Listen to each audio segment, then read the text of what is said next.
Olá, turma! Na aula de hoje a gente vai aprender a contar átomos e moléculas, né? A gente vai entender alguns conceitos básicos sobre as relações de massa que a gente usa em química e que são muito importantes para diversas coisas que a gente lida no dia a dia. Então, por exemplo, a determinação do peso de um comprimido, ou a determinação da concentração de uma substância que serve para limpeza. Tudo isso leva em consideração a quantidade de átomos e moléculas que estão ali naquele material que você está utilizando. Então, é um assunto muito importante. Vamos lá, a gente vai começar falando sobre massa atômica. A massa atômica é o peso do átomo. A gente viu ela lá no primeiro ano, lembra? Tinha o A e tinha o Z. Aqui é o A, que agora a gente vai chamar de MA, massa atômica. A massa atômica tem a unidade U, que é a unidade básica para todos os átomos, né? Vamos relembrar que cada átomo tem um tamanho diferente, então tem uma massa diferente. E a referência é esse 1/12 do átomo de carbono, que é o elemento, né, mais abundante na face da Terra. E aí, a nossa massa atômica é a massa de um átomo, né, determinada em U, e ela é comparada a esse 1/12 da massa do carbono 12. É como se você estivesse falando, eu tenho 5 quilos de arroz. Você está comparando com o que essa unidade? Com 1 quilo. Então, para átomos, a gente não poderia usar unidades de medida como quilo, grama, miligrama, né? Não é coerente com o tamanho dessa espécie química, é muito pequena.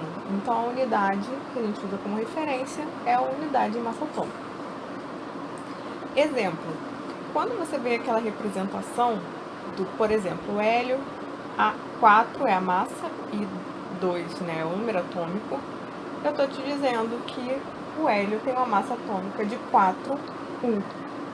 O alumínio, 2713, tem uma massa atômica 27U. Se você for olhar em dados mais precisos, você vai ver que esse número não é redondinho assim, né? E aí você deve estar se perguntando, como é que eu vou obter essa informação na tabela periódica? Na tabela periódica a gente vai dar uma olhada aqui num site que é muito interessante. Então, a gente vai olhar aqui nesse site, chama Tabela Periódica Dinâmica, eu vou deixar o link dele depois para vocês aqui no vídeo. E é muito interessante porque você consegue obter diversas informações, eu não vou nem entrar nesse detalhe agora. O que eu quero mostrar para você? Quando você vai usar o dado de massa atômica, ele pode vir direto no problema, ou você pode ter uma tabela periódica e tirar esse dado da tabela. Então, olha aqui o caso do hélio. Está ampliado aqui, ó. Não sei se eu vou conseguir usar ele. Aqui.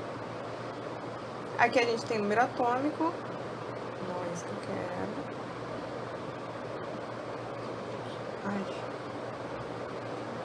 Enfim, deixa eu pegar um elemento aqui mais próximo. Isso.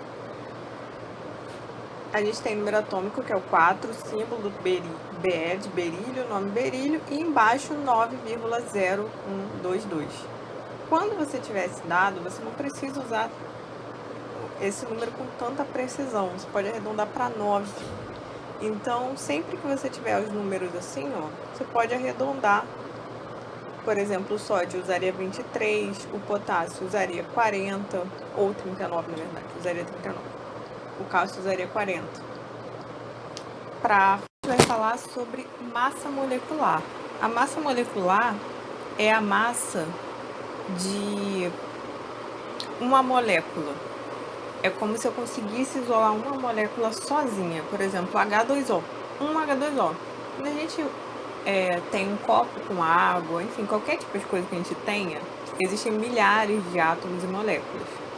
Mas a massa molecular é a massa de uma unidade única daquelas moléculas. Ela é expressa em U, né? Porque é só o somatório do peso de cada átomo. Então, massa molecular, MM, é a massa, né, a soma da massa atômica de todos os átomos presentes na molécula da substância. Vamos ver aqui um problema, como é que a gente resolve isso? Eu quero calcular a massa molecular da água. Fórmula da água, H2O. Então, o hidrogênio eu sei que tenho 2, oxigênio eu sei que tenho 1. Dados de massa atômica, a massa do hidrogênio é 1, a do oxigênio é 16. De onde saem esses dados? Mais uma vez, da tabela periódica, os valores já vêm arredondados. Você não tem que se preocupar em decorar valor de massa atômica, isso aí sempre vai ser fornecido. Como é que a gente vai calcular então a massa molecular do H2O? Eu costumo fazer cada elemento de uma vez. Então a gente vai pegar primeiro o hidrogênio. Primeiro eu coloco dentro do parênteses a quantidade do elemento. No caso da fórmula a gente sabe que são 2.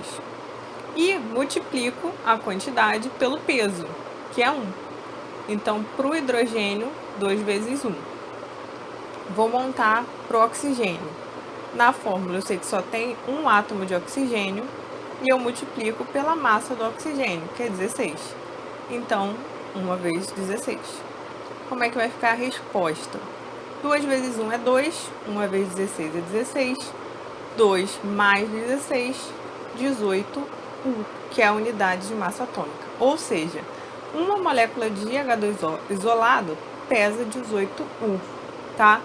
Se a gente pegar uma fórmula de uma substância que tenha mais de 2 tipos de elemento, é só seguir essa lógica e ir somando, tá? Então, vamos ampliar aqui para a gente entender o que eu fiz. Eu peguei dentro dos parênteses e coloquei quantidade vezes massa atômica para todos os elementos que eu tenho. Não tem erro, é só você seguir esse raciocínio, essa forma de organizar. Ah, professora, mas e se eu fizer massa atômica vezes quantidade? Não importa a ordem, né? A ordem dos fatores não altera o produto. Eu só estou mostrando assim, de forma mais organizada para você entender o resultado que eu obtive. Beleza. Próximo exemplo. Eu quero calcular a massa molecular da glicose. Olha lá, C6H12O6. Eu tenho 3 elementos, carbono, hidrogênio, oxigênio. Carbono tem 6 átomos, hidrogênio tem 12, oxigênio tem 6. Dados, hidrogênio 1U, oxigênio 16U, carbono 12U. E aí eu vou calcular a massa molecular. Eu calculo para cada elemento. Então, primeiro eu vou começar pelo carbono. Ah, professora, eu prefiro começar pelo hidrogênio. Não importa por qual elemento você vai começar, desde que você respeite que é a quantidade do elemento vezes a massa do elemento. Você não pode pegar a quantidade do carbono e multiplicar pela massa do hidrogênio, vai dar errado.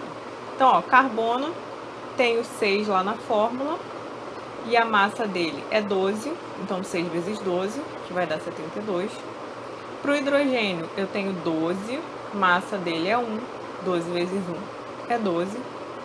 Para o oxigênio, eu tenho 6, massa dele 16, 6 vezes 16, 96.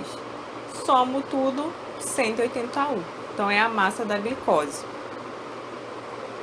E aí, a gente vai entender um conceito que chama constante de Avogadro. Quem que era Avogadro, né? Avogadro era um advogado físico italiano que foi um dos primeiros cientistas, né, a distinguir átomos e moléculas, e ele é muito conhecido pela importância dele para a teoria molecular. Apesar do nome ser constante de Avogadro, não foi ele que determinou essa constante, mas foi em homenagem a ele por conta desse papel dele de distinção dos átomos e moléculas e por ter sugerido que essa constante existia. Que constante é essa? O Avogadro sugeriu o princípio de Avogadro, que é uma quantidade de moléculas que a gente consegue ter o peso em grama e que esse peso em grama é o mesmo valor numérico da massa molecular, ou seja, era um número que era o mesmo número da massa molecular, só que a unidade diferente, unidade em gramas. E esse valor, nessa constante de Avogadro, é o 6,022 10 a 23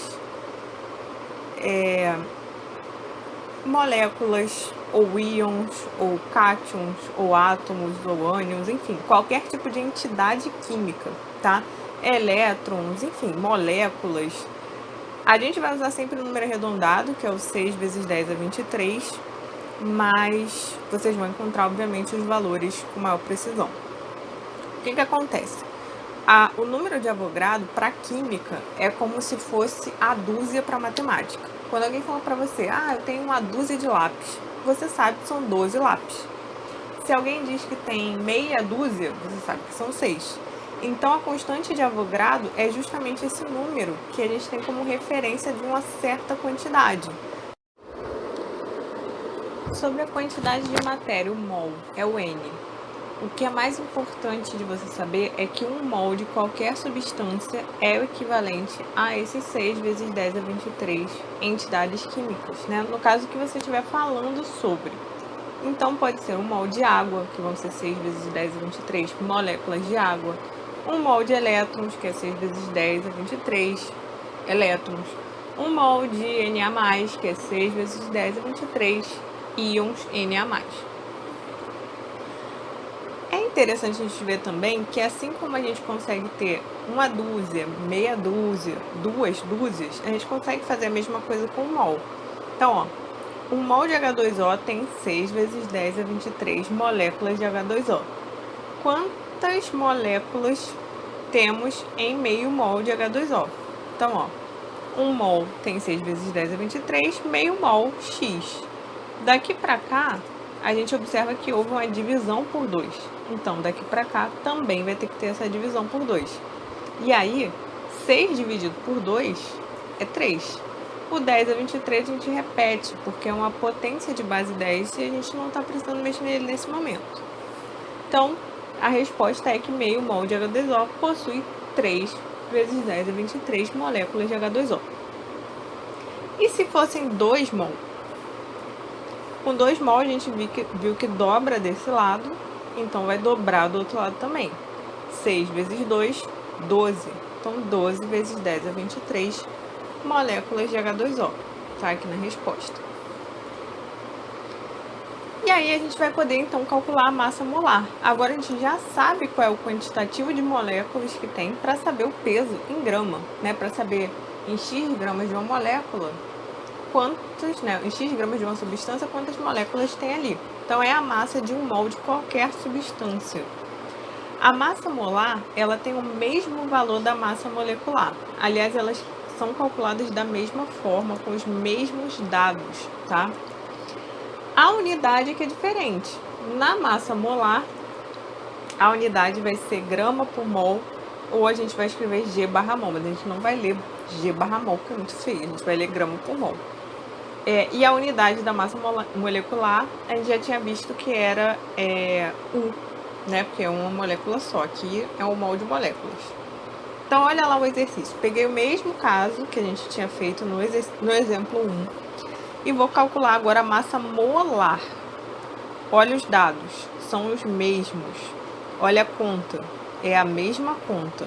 E o resultado também é o mesmo, 18.